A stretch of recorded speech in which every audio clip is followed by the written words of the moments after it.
भारत के समुद्री किनारे से करीब 3000 किलोमीटर दूर चीन बना रहा है एक बड़ा चक्रव्यूह। समुद्र में खड़े हो रहे हैं नए फौजी ठिकाने। चीन दे रहा है वहां से गुजरने वालों को धमकी।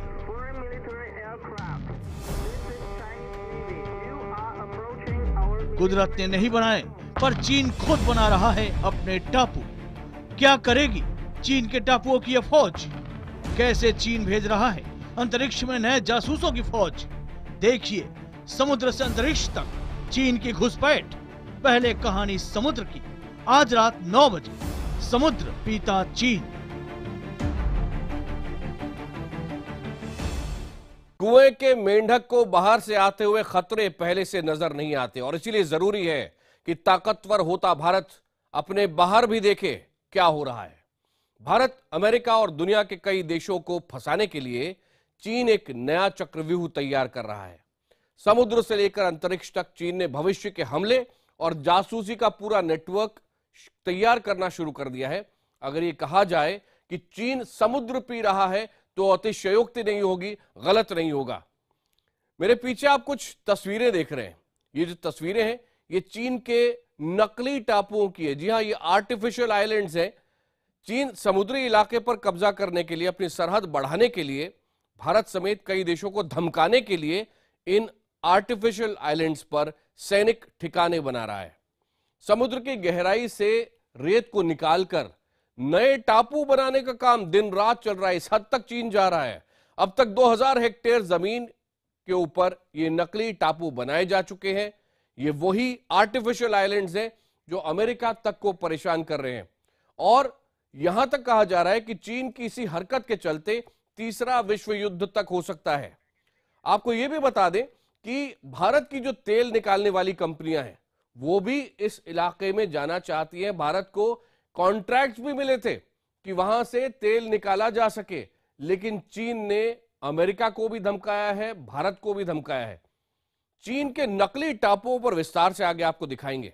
पहले देखिए अंतरिक्ष में चीनी जासूसों की नई फौज।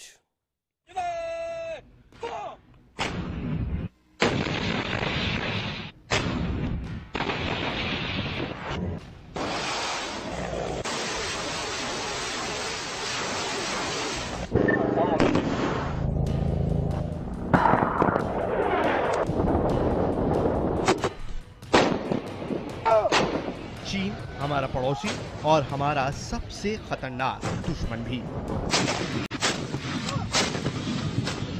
भारत के प्रति चीन की दुश्मनी नई नहीं है। दशकों से चीन हमारे सरहदी इलाकों में मुश्किलें खड़ी करता रहा है, हमारे अभिन्न हिस्सों पर अपना दावा ठोकता रहा है। लद्दाख और अरुणाचल प्रदेश के कई हिस्सों में आए दिन चीनी फौज बवाल करती रहती है। चीन लगातार अपनी सैन्य ताकत बढ़ा रहा है। सैन्य ताकत को धारदार बनाने के लिए चीन हर साल भारत से 3 गुना रकम खर्च करता है। आंकड़ों के मुताबिक 2015 में भारत का रक्षा बजट 3.25 लाख करोड़ का है, जबकि चीन का रक्षा बजट 3 गुना ज्यादा 9.4 लाख करोड़ रुपए का है।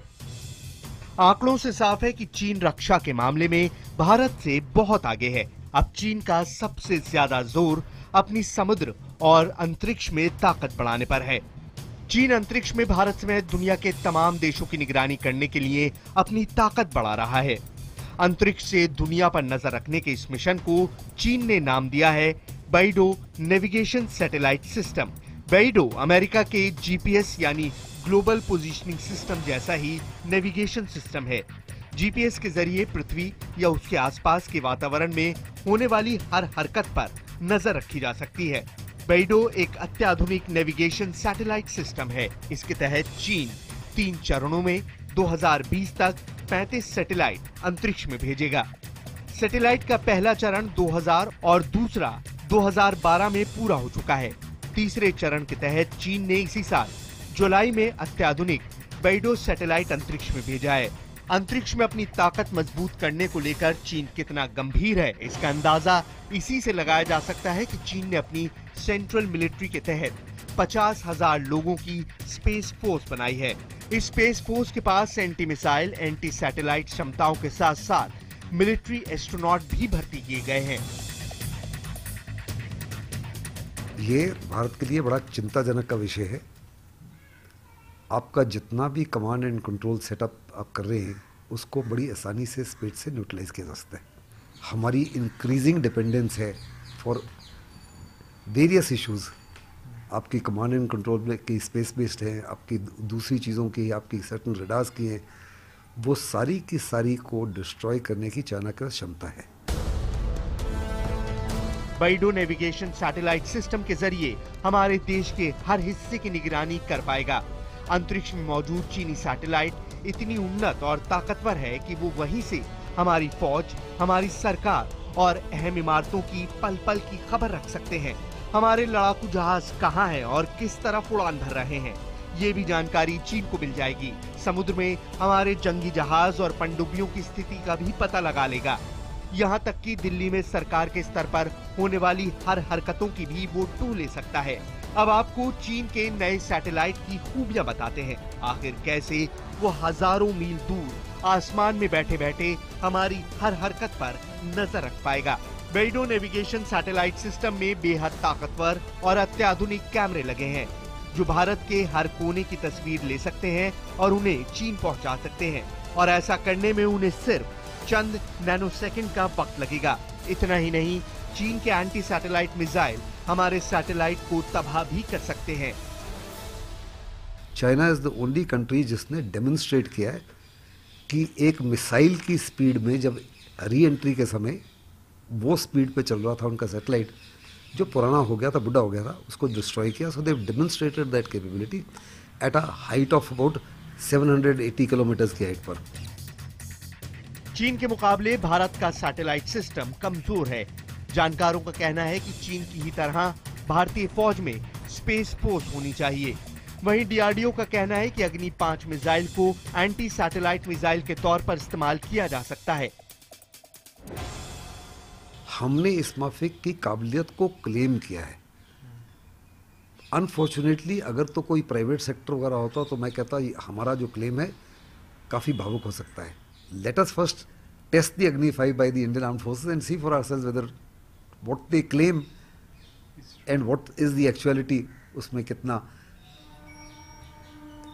कितना सही है और कितना क्लेम है।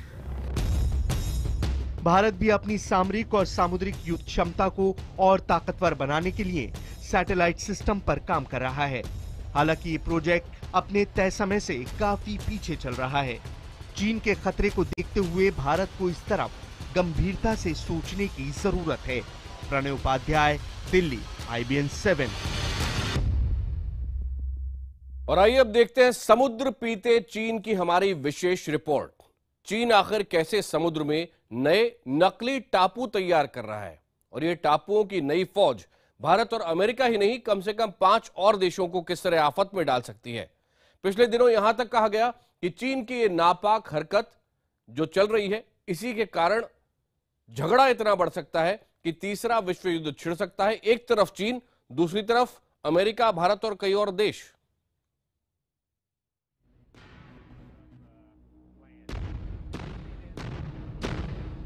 ये हमारा वो पड़ोसी है जिसके साथ हम कड़वी जंग लड़ चुके हैं। जंग की वो यादें हम आज तक नहीं भूले हैं। क्या आप जानते हैं, ये वही चीन है जो अब दुनिया के बेहद खतरनाक और अहम समुद्री इलाके का पानी पी रहा है। जी हाँ, ये चीन साउथ चाइना सी में नए टापू बना रहा है। कहा जा रहा है कि इन टापुओं पर चीन नए सैनिक ठिकाने खड़े कर रहा है। वो सैनिक ठिकाने जो भारत के लिए ही नहीं बल्कि अमेरिका समेत कम से कम 5 देशों के लिए खतरे की घंटी बजा रहे हैं। आज हम आपको समुद्र का पानी पीते चीन की तस्वीरें दिखाएंगे। वो चीन जो जंग के मैदान में सुपर पावर बनने की फिराक में भी है। अमेरिकी टोही विमान पोसाइडन से लिया गया ये वीडियो देखिए। साउथ चाइना सी के ऊपर जोखिम भरी उड़ान भर रहे इस प्लेन के कैमरे ने चीन के इस नए चक्रव्यूह को भेदने की कोशिश की। ये है चीन का आर्टिफिशियल आइलैंड यानी नकली टापू। गौर से देखिए, समुद्र के तल से निकाली गई रेत कितनी तेजी से पानी की सतह के ऊपर गिराई जा रही है। इस तरह ये रीफ यानी समुद्र के भीतर बनी मूंगा की चट्टानों के ऊपर रेत डालकर पूरा का पूरा नया टापू तैयार किया जा रहा है। ये वीडियो बेहद चौंकाने वाला है क्योंकि आज तक किसी भी मुल्क ने समुद्र में नकली टापू बनाने की यूं कोशिश नहीं की, वो भी एक ऐसे इलाके में जो दरअसल उसका नहीं है, जो अंतर्राष्ट्रीय समुद्र है। सवाल ये उठता है कि आखिर भारत को चीन के इन नकली टापुओं से चिंता करने या उससे डरने की जरूरत क्या है? लेकिन जवाब ये है कि आने वाले दिनों में यही टापू भारत के लिए एक बड़ा खतरा साबित हो सकते हैं, क्योंकि जिस साउथ चाइना सी में इन नकली टापुओं को बनाने का काम किया जा रहा है, अगर रफ्तार उसकी इतनी ही ज्यादा रही तो आने वाले दिनों में इस इलाके में कई जंगी जहाज और ऐसे ही कई और खतरनाक उपकरण चाइना की ओर से लाए जाएंगे, जो कि भारत के लिए खतरनाक साबित हो सकते हैं। और फिर इस इलाके से भारत बहुत दूर नहीं है। जी हाँ, चीन जिस इलाके में ऐसे अनगिनत नकली टापू बना रहा है, वो इलाका विवादित स्प्रैटले आइलैंड समूह का है। स्प्रैटले आइलैंड से हिंदुस्तान का फासला 3000 किलोमीटर से भी कम है। अगर चीन के फौजी ठिकाने इन नकली टापुओं पर खड़े हो जाते हैं तो न केवल भारत बल्कि Vietnam, Philippines, Sri Lanka, Cambodia, Thailand और मलेशिया भी चीन की नौसेना की सीधी जद में आ जाते हैं। अमेरिका चीन के इन नकली टापुओं से बेतरह बौखलाया हुआ है, क्योंकि चीन रोजाना करीब 4.5 एकड़ नया टापू बनाता जा रहा है। अब हम आपको दिखाते हैं इन नकली जंगी टापुओं की 5 चौंकाने वाली तस्वीरें। देखिए चीन किस तेजी से टापू फैला रहा है। ऊपर वाली तस्वीर है 6 फरवरी 2015 की और उसके ठीक नीचे वाली तस्वीर उसी टापू की 23 मार्च 2015 की। दोनों तस्वीरों में समुद्र के नीचे से रेत निकालकर बढ़ाया जा रहा टापू साफ दिखता है। ये देखिए किस तरह चीन के नकली टापू में बनी हवाई पट्टी। ये हवाई पट्टी इतनी लंबी है कि इस पर दुनिया का सबसे बड़ा प्लेन भी आसानी से उतर पाए। इसी हवाई पट्टी पर दुश्मन के विमान को काफी पहले देखकर वार्निंग देने वाला खास राडार भी लगाया गया है। ये देखिए अगली तस्वीर, ये रहस्यमय गोलाकार इमारत इस नकली टापू पर तैयार की गई है। ये देखिए एक और तस्वीर, जॉनसन साउथ रीफ पर बनाए गए एक और नकली चीनी टापू की तस्वीर। इसमें भी एक इमारत और तमाम डिश देखे जा सकते हैं। ये देखिए किस तरह ये नकली टापू तैयार किए जा रहे हैं। अमेरिकी टोही विमान की उतारी तस्वीर साफ बताती है कि कितने ढेर सारे जहाज इस द्वीप पर खड़े हैं। ज्यादातर जहाज समुद्र की सतह की खुदाई करने वाले हैं। हर तस्वीर में जहाजों से लगे पाइप देखे जा सकते हैं। ये पाइप दरअसल समुद्र के नीचे की बालू निकालकर ऊपर फेंक रहे हैं। ये देखिए इस वीडियो में चीन के नकली टापू की सड़कें भी दिखती हैं। जोर शोर से उन पर निर्माण का काम जारी है। हैरानी की बात यह है कि पिछले 2 सालों में चीन ने यहाँ बेहद तेजी से नकली टापू बनाए हैं। एक आंकड़ा आपको चौंका कर रख देगा, क्योंकि 2 साल पहले 5 एकड़ में ये नकली टापू बनाया गया था, लेकिन पिछले 2 साल में 2000 एकड़ में यहाँ समंदर में नकली टापू बना चुका है चीन।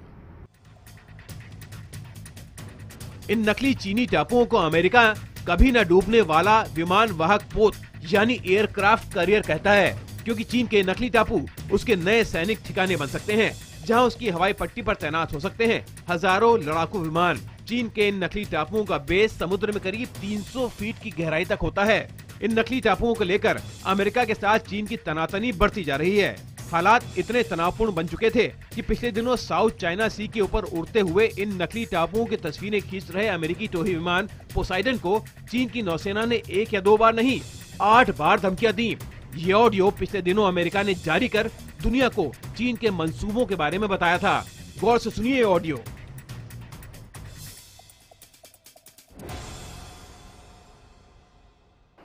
Foreign military aircraft.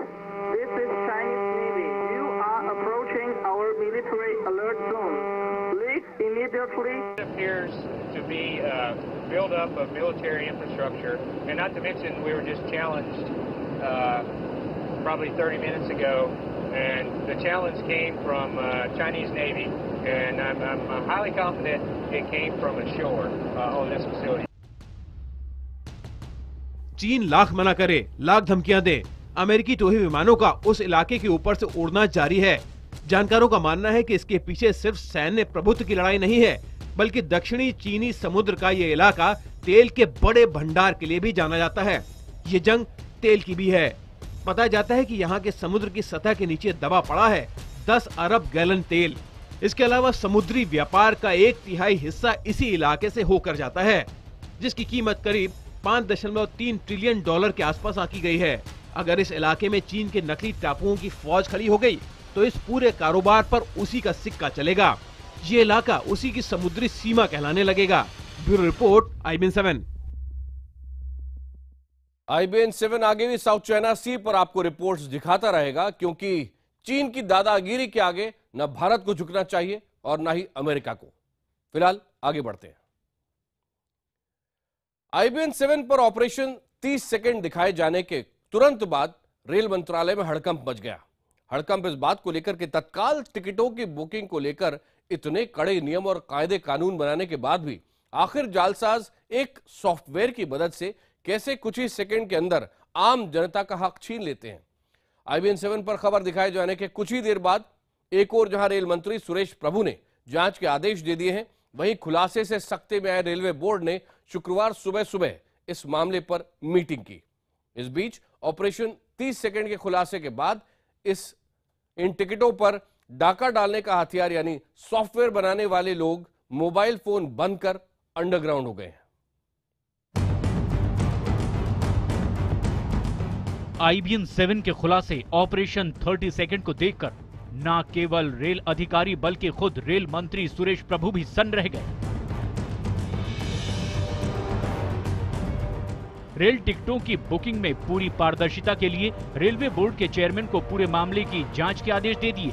IBN 7 पर गुरुवार की रात 9 बजे ऑपरेशन 30 सेकंड दिखाए जाने के कुछ देर बाद ही रेल मंत्री सुरेश प्रभु ने IBN 7 के खुलासे पर संज्ञान लेते हुए इस पूरे मामले की जांच रेलवे बोर्ड के चेयरमैन से कराने की जानकारी गुरुवार की रात ही ट्विटर पर दी। इतना ही नहीं, रेल राज्य मंत्री मनोज सिन्हा ने IBN 7 को इस खुलासे पर बधाई दी और दोषियों के खिलाफ कार्रवाई का वायदा भी किया। IBN 7 को धन्यवाद देता हूं कि उन्होंने नए तथ्य कुछ सामने लाए हैं और निश्चित रूप से ये कोशिश रेल मंत्रालय की है कि कोई भी लूप होल न रहे। IBN 7 के इस खुलासे के बाद रेलवे में हड़कंप मच गया। इस खुलासे से घबराए रेलवे बोर्ड ने शुक्रवार की सुबह इस मामले पर बोर्ड की मीटिंग की। हालांकि IRCTC के मुताबिक रेलवे बोर्ड के अध्यक्ष इस बैठक में नहीं थे, लेकिन मीटिंग का मुख्य एजेंडा IBN 7 का ऑपरेशन 30 सेकंड था। इस बीच IBN 7 ने उन 3-4 सॉफ्टवेयर डेवलपर्स को फोन करके ये जानने की कोशिश की कि क्या खुलासे के बाद भी ट्रैवल एजेंटों को वो सॉफ्टवेयर किराए पर दिया जा रहा है या नहीं। IBN 7 के रिपोर्टर ने एक एक कर उन सभी फोन नंबरों पर फोन किया, लेकिन सारे मोबाइल फोन बंद थे। सभी सॉफ्टवेयर डेवलपर अंडरग्राउंड हो चुके थे। इतना ही नहीं, IBN 7 की टीम निजामुद्दीन स्टेशन पर उस ट्रेवल एजेंट PL तिवारी के पास भी गई, जिसने हमें गारंटी से तत्काल टिकट कराने वाले सॉफ्टवेयर के बारे में बताया था। ट्रेवल एजेंट के उस दफ्तर में जाने पर तिवारी जी भी हमें नहीं मिले, वो भी अपना मोबाइल फोन बंद करके अंडरग्राउंड हो गए थे। पूछने पर वहां बैठे दूसरे लोगों ने बताया कि इस दफ्तर में PL तिवारी नाम का कोई आदमी कभी था ही नहीं, जबकि IBN 7 के स्टिंग ऑपरेशन में PL तिवारी न सिर्फ हमें कंफर्म टिकट की गारंटी दे रहा था, बल्कि इस दफ्तर का वो सर्वे सर्वा भी था। IBN 7 ने गुरुवार की रात स्टिंग ऑपरेशन के जरिए ये खुलासा किया था कि कुछ लोगों ने किस तरह से एक सॉफ्टवेयर डेवलप किया है, कैसे वो सॉफ्टवेयर देश भर के ट्रेवल एजेंटों को किराए पर दिया जाता है। ये वो सॉफ्टवेयर है जो IRCTC की वेबसाइट में घुसपैठ करके चंद सेकंड में ही तत्काल टिकटों की बुकिंग कर देता है। साफ है कि देश में फैले जालसाजी के ये तार आम लोगों के हक पर डाका डाल रहे हैं। इस मामले में जांच के बाद रेल मंत्रालय के भी कुछ अधिकारियों की भूमिका सामने आ सकती है। अभिषेक कुमार, दिल्ली, IBN 7। इंडिया 9 बजे में आज इतना ही।